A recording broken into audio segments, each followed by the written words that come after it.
Buenas tardes. Invitamos a los relatores, por favor, a pasar al...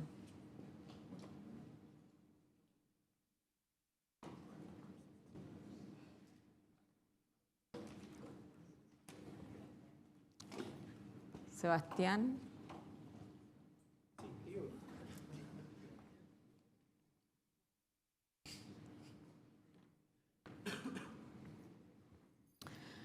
Bueno, nuestros relatores, los cuatro de distintas perspectivas, han hecho énfasis en la necesidad de este cambio a nivel no solo local, sino que mundial.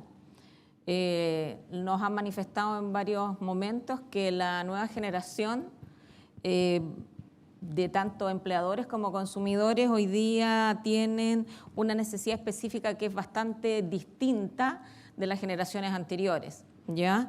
Donde probablemente uno de los énfasis que se hacen entre una y la otra es que ellos tratan de coordinar los valores personales en conjunto con los empresariales. Y esto, en definitiva, nos obliga a tratar de crear un nuevo modelo de economía para poder efectivamente atraer y retener a esta nueva generación, a este grupo que hoy día es muy probable que muchos de ustedes después estén en este mundo productivo. Nos hablaba Tomás de una economía colaborativa, una economía circular, donde tenemos que poner al centro no solamente las utilidades, sino que las personas y el planeta, ¿verdad? En este cambio, a su vez, nos hacía mucho énfasis Sebastián, la importancia y lo fundamental que vienen a ser entonces las competencias que debemos tener cada uno de nosotros para poder efectivamente enfrentar este cambio en el mundo. Y nos hablaba de la relevancia del liderazgo, el compromiso, la adaptabilidad, el optimismo, entre otras de las competencias fundamentales. Y tanto Héctor, a su vez mismo Sebastián y Tomás Gounod nos indicaban que las empresas B, cuando uno empieza a hacer la comparación entre el comentario, la relatoría de cada uno de ustedes y lo que nos hablaba Tomás, las empresas B, creo, vienen a dar respuesta en cierta medida a este desafío y yo creo que ya podemos decir que esta comunidad mundial existe y está en franca expansión. Entre las cifras que ya están documentadas, hoy día en Chile existen 175 empresas certificadas B y más de 1.200 a nivel mundial. Y lo más interesante es que de más de 12 industrias distintas. Entonces, estas empresas en definitiva han declarado como parte de su propósito no solo la generación de utilidades, sino que la generación de un impacto ya sea social o medioambiental. Creemos que efectivamente esta tendencia que hoy día se está dando en la economía es lo que va a ser el presente de muchos de los alumnos que hoy día tenemos. Y para abrir un poco las preguntas, quisiera, y de ahí la escuché por ahí en el público, nos hicieron la consulta, si es que esta lógica de empresas B es privativa de algún tipo de industria o si es que efectivamente puede haber una industria que sea intensiva en mano de obra o no intensiva en mano de obra, que pudiera ser considerada o migrar a este modelo de empresas B. No sé, Sebastián o Tomás, alguno que quisiera responder. Perfecto. No sé si está... Ahí está. Primero que nada, bueno, muchas gracias, insistir por la invitación. Qué gran gusto era a cuatro personas vinculadas a este maravilloso movimiento. Qué honor estar invitado acá. Y la verdad, solamente para confirmar, son 77 empresas, 78 empresas en Chile certificadas, 175 en Latinoamérica, 1.400 a nivel del mundo en 42 países. Cualquier empresa puede ser B. La empresa B, Héctor lo dijo, el concepto empresa B no nació cuando llegó el sistema B. El concepto empresa B es un concepto de una empresa que tiene un propósito socioambiental que busca generar no solamente rentabilidad, sino también un impacto social y ambiental. Y esto, de hecho, si vamos hace mucho tiempo atrás, era el concepto original de empresa. En otras culturas, quizás más anglosajonas, hay una... europeas, principalmente en Inglaterra, hay mucha cultura de una empresa que busca generar un beneficio compartido, un beneficio para la sociedad. paliar algunas de las ineficiencias o de las anomalías de las que hablaba Héctor y poder de esa manera ocupar ese gran móvil que es la fuerza del mercado como un móvil de impacto social. En ese sentido, cualquier empresa puede ser B o cualquier empresa puede aspirar a ser B. El proceso de certificación de alguna manera establece algunos lineamientos y criterios bastante claros de cómo tienen que hacerlo y cualquier empresa puede trabajar también. Y eso es lo bonito, es un proceso de descubrimiento, de optimización y de profundización del propósito de la empresa, y en el cual participa no solamente el empresario, no solamente el dueño de la empresa, no solamente los accionistas, que también deben tener un rol, principalmente porque también hay, lo que yo comentaba al principio, hay una necesidad de hacer un cambio del deber fiduciario, de ampliar este cambio legal de las empresas, pero también deben participar todos los que trabajan en la empresa porque es un compromiso que va a nivel de los trabajadores, a nivel del departamento de compra, a nivel del departamento de administración de las oficinas. O sea, esto debe ser algo que el propósito embarque a la empresa. Solamente una cosa más, uno no podría decir el departamento de responsabilidad social de una empresa B. No tiene sentido hablar de algo así. La empresa B debe ser socialmente responsable en su núcleo. Y entonces, esa es la diferencia, es tomar la responsabilidad social y ponerla al núcleo, en el core de la empresa. Perfecto, muchas gracias. Tomás, tenemos dos Tomás aquí, así el Tomás de Lara. Tú planteaste algo muy interesante, hablaste de la biomimética y lo planteaste como la comprensión de la naturaleza, pero en las profesiones que son asociadas a la administración y negocio. Yo creo que a muchos de los que estamos presentes nos sorprendió mucho esto porque en la práctica cuando uno mira una malla es muy probable que no encuentre ninguna cercanía al estudio de elementos de la naturaleza como parte de las ciencias básicas que a uno le enseñan. ¿Qué crees tú que debiera hacer como desafío una institución de educación superior para poder desde el proceso formativo acercarnos mucho más a esta lógica de una economía colaborativa? Dale. Bueno, pues primero que economía, ¿no? De oikos y nomos, ¿no? La regla de la casa, de la comunidad, ¿no? Cómo se organiza. Y la ecología también, que es la relación entre los organismos, los recursos, los sistemas. Para mí, después que me gradué y tal, y también mi facultad, la Pontificia Universidad ahí en Porto Alegre, no tenía nada de ecología ni nada, pero para mí tenía que ser conectar las dos cosas, ¿no? Porque al final, ecología, entender la relación de las cosas, es algo que vivimos en el día a día, estamos en un medio ambiente, somos seres vivos con distintas capacidades, distintas fantasías, deseos, sueños, así que si los dos no están conectados, al final pensamos que nosotros humanos somos más grandes do que la naturaleza y nosotros humanos podemos extraer valor a la naturaleza, pero eso no está cierto. Al final somos naturaleza, venimos de la naturaleza y para mí el estudio de la economía y igual la administración de empresas tiene que estar centrado en el humano y la naturaleza. Y por eso que la conexión entre economía y ecología me parece muy importante. En Schumacher College, que es una escuela sí, bastante innovadora, esta conexión es primordial. Y la verdad es que uno en Schumacher no empieza a estudiar nada de economía colaborativa o cualquier otro tipo de organización económica sin antes tener una conexión con la naturaleza. Y por eso, por ejemplo, en cursos de 2-3 semanas, la primera semana que hay en Schumacher es con dinámicas de ecología profunda, donde te vas al campo con un ecólogo o ecologista y el tipo te pone ahí a estar conectado con la naturaleza, la gente a hablar sobre cómo se siente con la naturaleza, leer libros sobre ecología profunda y ahí empieza un cambio del chip, ¿no? De entender lo que es la naturaleza y la relación entre los dos y ahí uno se pone a pensar, bueno, voy a emprender un nuevo negocio, voy a pensar cómo establecer un sharing economy, algún tipo de compartir recursos, pero con el entendimiento que somos interdependientes uno del otro. Este es el principio organizador de la materia viva, es la interdependencia. Y bueno, Maturana también ha dicho esto muchas veces de una manera muy bonita, así que tenemos que ¿no? seguir los sabios.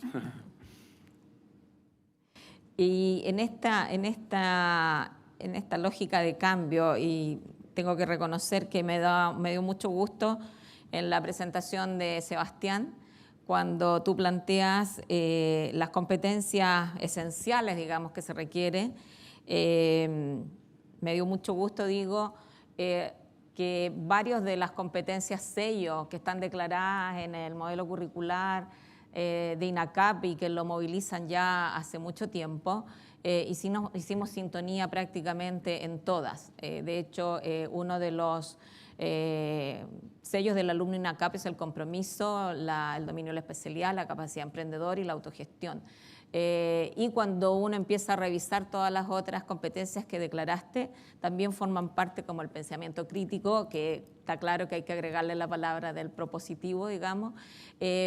Pero en términos de las estrategias, ¿cómo crees tú que debiera ser conveniente también efectivamente que estas competencias sean abordadas por los alumnos, que ellos en su proceso formativo puedan acercarlas mucho más a su día a día para que puedan contribuir cuando ya formen parte del mundo laboral? Bueno, gracias nuevamente. Creo que lo primero tiene que ver con que tenemos que cambiar ciertos paradigmas que están establecidos. De hecho, en tu misma pregunta viene con un paradigma desde que nosotros, las autoridades, los profesores, cómo nos hacemos cargo, cómo ayudamos que ellos se hagan cargo. Yo creo que acá tenemos que trabajar mucho más en este plano que nos propone el ser empresa B o el ser una persona B, que lo vamos a ver en la tarde, que tiene que ver con ser mucho más colaborativo y con que cada uno tome conciencia. O sea, yo no creo que necesitamos a alguien que nos diga usted se saca un 4, usted se saca un 5. Cada uno de nosotros podría autoevaluarse en función de lo que está aprendiendo. Hoy día no tiene ni un sentido aprender tantas cosas de memoria. Yo soy abogado y yo aquí tengo acceso a todo, bueno, cuando no está quebrado. Tengo acceso a todos los códigos y a todas las leyes en Chile. Por lo tanto, ¿qué sentido tiene que yo me tenga que saber las leyes de memoria? Tengo que entender, me tiene que hacer sentido el cómo yo voy a aplicar. O sea, lo importante hoy día que ustedes están acá es formar el criterio. Por lo tanto, no tenemos que caer en la trampa de ir tras la nota, porque la nota puede ser lo más mentiroso que hay. Entonces, en ese sentido, ¿cuáles son las estrategias? La estrategia es empezar a tomar control de mí mismo, es hacerme responsable, es hacerme cargo de mi proceso de aprendizaje y empezar a vislumbrar brechas. Yo creo que hace una extraordinaria contribución al sistema educativo en la medida que tanto alumnos como profesores nos podemos empezar a hacer cargo de las brechas que tenemos en torno a lo que tenemos, a los desafíos que tenemos por delante en términos de qué son aquellas brechas que nos hacen mejores personas o nos hacen ser mejores profesionales en este mundo que necesita de nosotros desde una perspectiva colaborativa. Bueno, ahí yo aprovecho de comentar también que entre los elementos que nosotros consideramos también como distintivo, que le llamamos la autogestión, tiene que ver con lo que estás planteando tú, Sebastián, en términos de cómo yo me hago cargo, en definitiva, de todos mis propios recursos. Que en definitiva, si es que yo mismo no soy capaz de movilizarlo, obviamente no voy a poder generar un valor agregado. Ahora, cuando siempre hablamos de todos estos procesos de innovación, nosotros siempre tendemos a quedarnos en que todo esto ocurre en las grandes capitales o nosotros tenemos una característica terriblemente centralizada y un poco dentro de esta cantidad de empresas en Chile tengo entendido que Héctor es una de las pocas empresas B en regiones, ¿no es cierto? ¿Qué tan difícil o por qué no ocurre lo contrario? ¿Por qué tenemos esta concentración siempre en Santiago? ¿Qué es lo que nos está faltando? ¿Cuál es esta anomalía que está ocurriendo? Que a pesar de ser un país tan amplio, tan diverso, siempre caemos en lo mismo, que de estas 70 y algo que hablaba Tomás, deben ser muy poquitas, no sé, 3 o 4, tengo entendido. 12 en regiones. Bueno, tenemos el agrado de contar contigo, Héctor, pero ¿qué es lo que sucede, digamos? ¿Qué es lo que está pasando? ¿Cuál es la dificultad? ¿Por qué es tan difícil llevar o masificar de mejor forma o distribuir al menos estos procesos de innovación, crees tú? Hay dos cosas, y una es que son los paradigmas, por una parte, lo voy a poner complejo primero y muy simple después, los paradigmas en los que operan los líderes nuestros. Nuestra élite regional está acostumbrada a la antigua economía. Y por lo tanto, nosotros, si yo te contara los esfuerzos que tuvimos que hacer para persuadir un par de líderes regionales para ir a contarles de Sistema B, tú no lo creerías. Tuvimos que usar relaciones familiares para decirle, mire, recíbanos, digamos. Y sería muy potente, por ejemplo, que este tipo de experiencia esté presente en la ENELA y que los empresarios puedan conocer y se aproximen a esto. Es decir, entonces, cuesta persuadir ahí. Es decir, cómo, sin rezongar, digamos, sin reclamarle, cómo te persuado de que es necesario escuchar esta tendencia.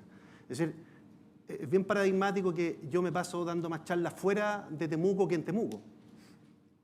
Es decir, muy paradigmático, digamos. Entonces, te escuchan más fuera que lo que te escuchan aquí, porque, segundo, faltan los espacios de conversación genuina, en donde la conversación no sea solamente la quema de los camiones, solamente el tema de la propiedad, solamente el tema de la inseguridad, solamente nuestras carencias.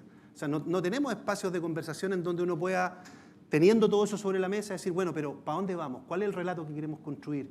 ¿Qué tipo de prácticas nos faltan? ¿Cómo nos colaboramos en esto? Pero cómo nos colaboramos, pero también cómo diferimos en otras cosas, si no vamos a estar en todo de acuerdo. O sea, colaboración no significa estar en todo de acuerdo. Entonces, yo diría que ahí tenemos un esfuerzo, las personas que ejercemos liderazgo en distintas partes, y hay un esfuerzo muy grande de la academia. La academia tiene que tener más calle. El 7% de los doctores de la región hacen transferencia tecnológica.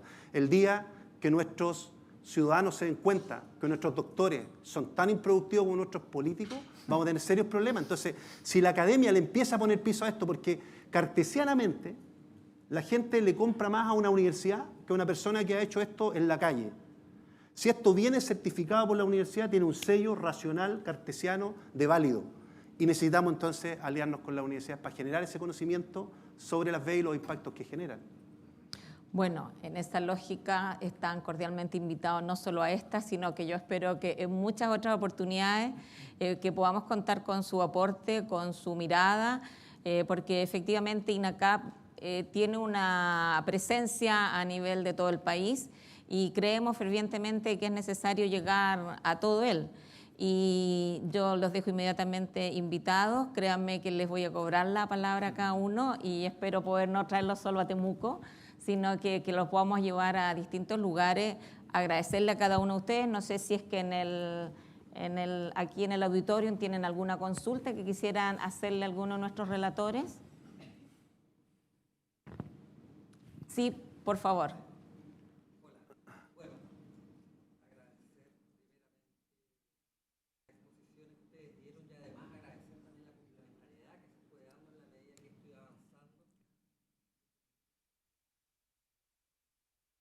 Bien. Ahí sí. Sí, ok. Bien, bueno, soy Jürgen Carrasco, director de la carrera de Administración y Negocio de Concepción. Quería primeramente agradecerles el enfoque, la mirada que ustedes nos transmitieron y creo que agrega un valor enorme a quienes nos dedicamos a la academia y además nos hemos desempeñado en empresas, por lo que calle hay, por lo menos en algunos de nosotros. Quiero hacer una consulta que tiene que ver con lo que alguna vez instaló Manfred Max Neef como una economía a escala humana, ¿no? Que creo que pudiera resultar uno de los puntos seminales de mucho de este pensamiento. Y tras escuchar lo que ustedes plantean, de inmediato me imagino también la instalación de una teoría de sistemas a escala humana, ¿no? Más aún cuando escucho, por lo menos en dos de los conferencistas, citar directamente a Humberto Maturana, ¿no? Y que, con todo el desarrollo que por ahí se ha generado. La pregunta enfoca dos puntos en los que me quiero concentrar después de las exposiciones que ustedes hicieron. Primeramente, esta mirada ética, ¿no? Que se instala, como decía Tomás, en el núcleo mismo de la concepción de lo que es una empresa tipo B. Y por otro lado, la comunicación, el lenguaje que se requiere al tratar o sea, que constituye la única manera de interacción entre los sistemas de segundo y tercer orden, por ejemplo. ¿Qué importancia dan ustedes a la filosofía dentro de la formación de estos nuevos profesionales que tienen que comenzar a operar en estas nuevas tendencias esperemos que sean también bastante largas en el tiempo y vayan evolucionando. Pregunto desde la filosofía por la ética, ¿no?, que se instala, como decía, en el núcleo mismo de las empresas, y por otro lado, a la capacidad de comunicarse y al lenguaje, que constituye la manera de poder interactuar, como decía, entre las distintas unidades de los sistemas y entre sistemas. Al parecer, la filosofía ha ido en retirada, y por la misma utilización de las redes sociales, también la capacidad de comunicación y el lenguaje se ha ido perdiendo.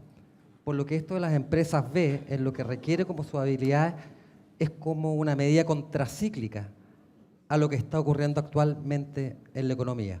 ¿Cuál es el punto de vista que ustedes tienen frente a eso?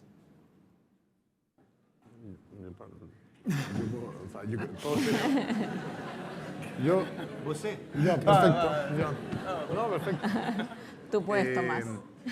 A ver, es que yo creo que la pregunta es bien interesante. Yo creo que todos tenemos bastante que decir, podríamos llenar varios minutos, pero yo patudamente me voy a agarrar algo que dijo Sebastián, y para decirlo desde lo que yo creo personalmente, pero también conociendo mucho lo que es el sistema B. Nosotros tenemos una creencia sistémica profunda.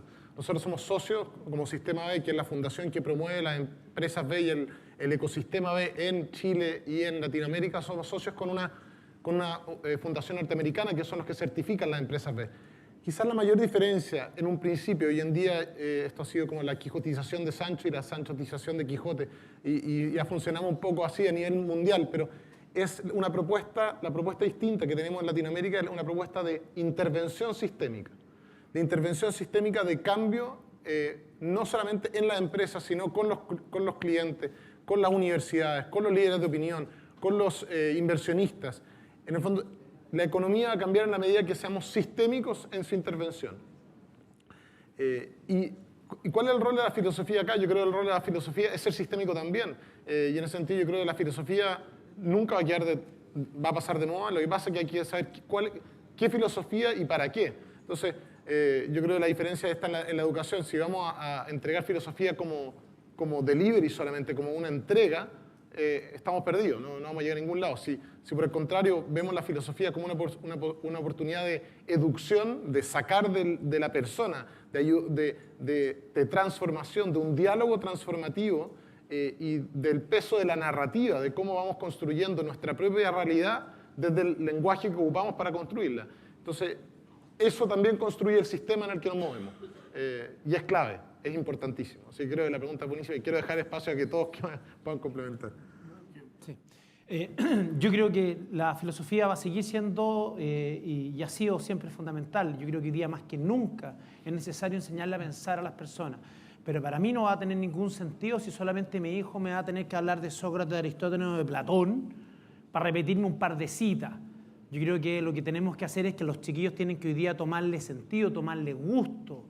Pensar tiene que ser entretenido, elaborar cosas tiene que ser entretenido y por lo tanto tenemos que revalorizar mucho el pensar de los niños, con todo lo que tiene un niño de 6, de 4, de 8, de 10 años, en lo que él está creyendo, en lo que él está pensando, en lo que él está preguntando, en cómo él está estructurando sus pensamientos y por lo tanto ya no tiene que ser una imposición de la ética aristotélica, sino que cómo aquellas cosas que él hace, hay otras personas que lo han pensado hace más tiempo y cómo de esa manera se va construyendo un aprendizaje conjunto y no una imposición de ese aprendizaje. Y en esa misma línea, creo que la única manera que tenemos para que nos desarrollemos y aprendamos a comunicarnos, o sea, no sé si la única manera, pero creo que está muy de la mano de eso. Creo que es esencial el aprender a discutir, el aprender a conversar, el aprender a diferir de otro. En este país y en Latinoamérica tenemos la tendencia de buscar a los iguales, de contratar a los iguales, de juntarnos con los iguales. La educación está pensada por sectores de los iguales y yo creo que la diferencia es extremadamente rica y genera justamente estos entornos de aprendizaje y de comunicación, porque tengo que aprender a entender a Héctor desde donde piensa, a Tomás, que es brasileño y que tiene otra cultura. O sea, yo creo que esta conversación ya genera aprendizaje y me hace ponerme en los lugares del otro. Solo quiero complementar sobre una mirada de desarrollo económico sistémico más humano. Yo voy a tomar el ejemplo que Tomás ha traído, que uno cuando empieza un nuevo negocio va a mirar el centro ético, el propósito, de dónde toca mi corazón, eso que me mueve, el problema me mueve, y entonces voy a empezar a emprender con esto. ¿Y ahí qué pasa? Que pasa que en algún momento ese emprendimiento puede crecer, y ahí sí es muy importante este tema de saber conversar. Y no es solo saber conversar y preguntar, pero también crear este que llamo yo de un campo energético de conversación profunda y significativa, donde de verdad practicas la escucha profunda, intentando buscar entender, ¿no? Dando espacio para personas que son distintas y a veces no tienen la energía de hablar súper fuerte y tal, pero imagínate en grupos de 30 personas que trabajan en una empresa, ¿cómo podemos crear espacio para que todos tengan voz? Mismo las voces más calladas, las voces más bajas, las voces con menos energía. Son personas que también tienen mucha cosa dentro, pero a veces les cuesta salir con esto. Pero ¿cómo podemos crear esos espacios inclusivos de conversación para que un emprendimiento que nace de un corazón ahí apasionado pueda también traer otros corazones, porque es inclusivo, es un emprendimiento inclusivo. Y esto es una economía humana. Y ahí solo también para relacionar de nuevo este tema de desarrollo económico sistémico más humano, para mí, de nuevo, Maturana, él pone que uno de los principios más fuertes del desarrollo, de la evolución de la vida, es lo que él llama de simbiogénesis. O sea, un desarrollo simbiótico que genera una nueva vida. Y así fue esto que creó la evolución linda que tenemos en la vida y la naturaleza, es donde el principio organizacional de una materia viva, de un organismo vivo, puede permitir relaciones que generan cambios positivos para otros seres vivos. ¿Y cómo podemos de nuevo pensar en ser empresas con esa visión de simbiogénesis? O sea, solo voy a emprender o voy a generar una nueva unidad de negocio o un producto que esto es simbiótico a lo que hay. Esto para mí es el futuro de los negocios. Gracias. Me entregan una pregunta que indica, dice, ¿de qué forma puedo competir frente a un constante hostigamiento de las grandes empresas, pero que siguen manteniendo un pensamiento arcaico? Héctor. Yo lo uno al tiro con la filosofía. Es decir, primero necesitamos más que nunca la filosofía, porque el empantanamiento que tenemos intelectual es fruto del pensamiento cartesiano. Y la economía que estamos practicando es del siglo XIII, cuando los monarcas y la aristocracia se ponen de acuerdo en decirnos que hay solo una moneda. Y nosotros nos compramos el cuento que hay solo una moneda. Y cuando nosotros recorremos distintas sociedades nos damos cuenta que hay muchas monedas. Yo mismo traje una moneda del 2001 y el Servicio de Impuesto Interno me quería meter preso, porque hacíamos trueque y lo hacíamos con moneda. Y esa moneda la compartíamos con Argentina, la compartíamos con España. Entonces, el sistema cartesiano lo permea todo. El sistema cartesiano se refleja en lo que mostraba Tomás de Lara cuando mostraba los distintos esquemas, los organigramas. Dividido, todo dividido, unido por jefatura. Eso es el sistema cartesiano y eso así funcionamos todos. Entonces, necesitamos nosotros en el aula meter el juego, necesitamos una nueva época de renacimiento en que la gente juegue para que aprenda a reflexionar, porque la única manera de involucrarse es venciendo el cartesianismo. El cartesianismo, para lo que no me están entendiendo, no me voy a poner aburrido con la filosofía, Descartes, que era René Descartes, decía, pienso, luego existo, denme una sala tibia y yo voy a reflexionar cómo es el mundo. Y resulta que el mundo uno lo conoce viviendo el mundo. No hay forma de entender el mundo si no es viviéndolo, compartiéndolo con otro. Entonces, desde esa misma perspectiva, la filosofía cartesiana está detrás de la competencia. Lo que nos está diciendo es que hay una especie de darwinismo social en el cual los más aptos vamos a sobrevivir. Yo no habría sobrevivido si así fuera.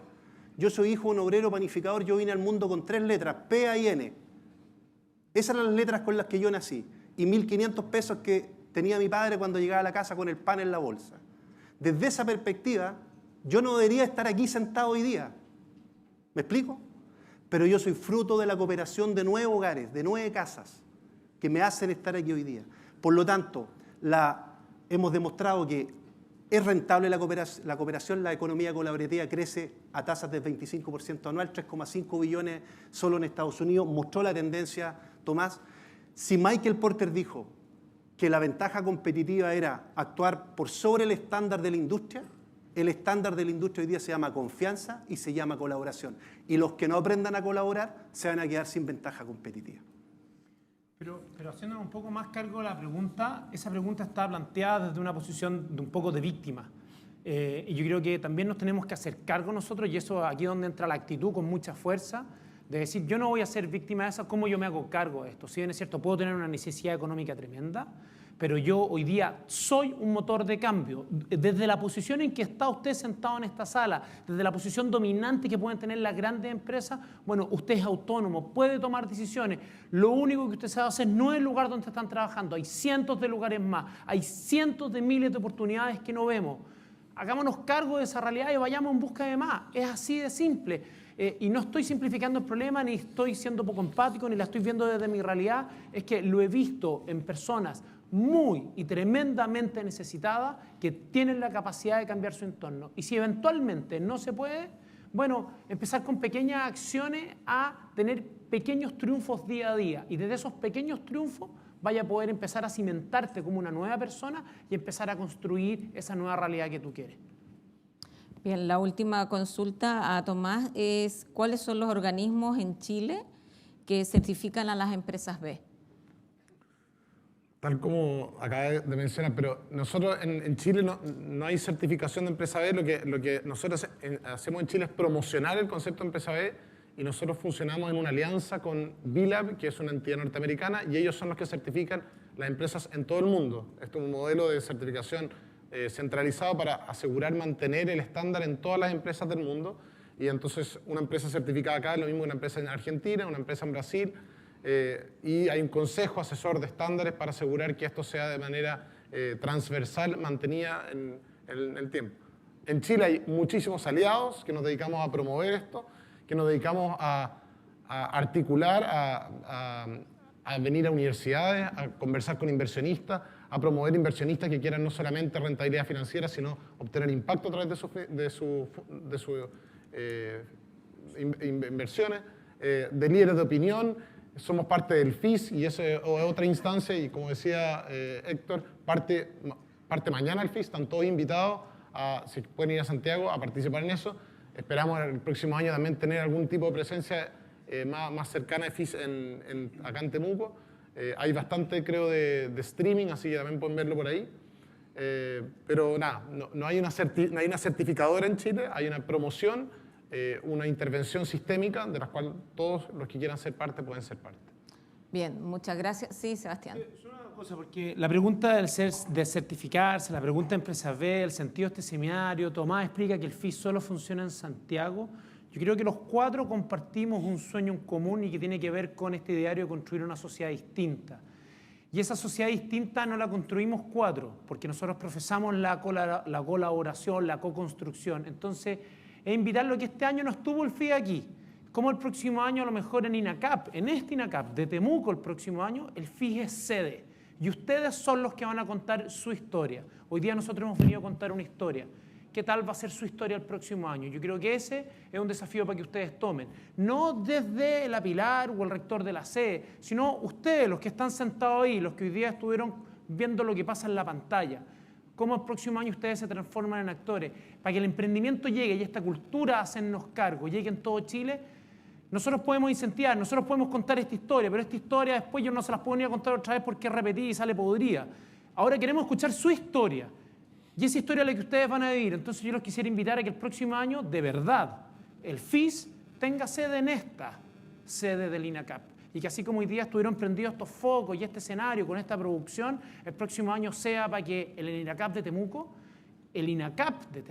está hablando del Festival Internacional de Innovación Social, a lo mejor comandado por Héctor, que es el hombre de la innovación acá como presentador solamente, pero ustedes contando la historia. Gracias, Sebastián.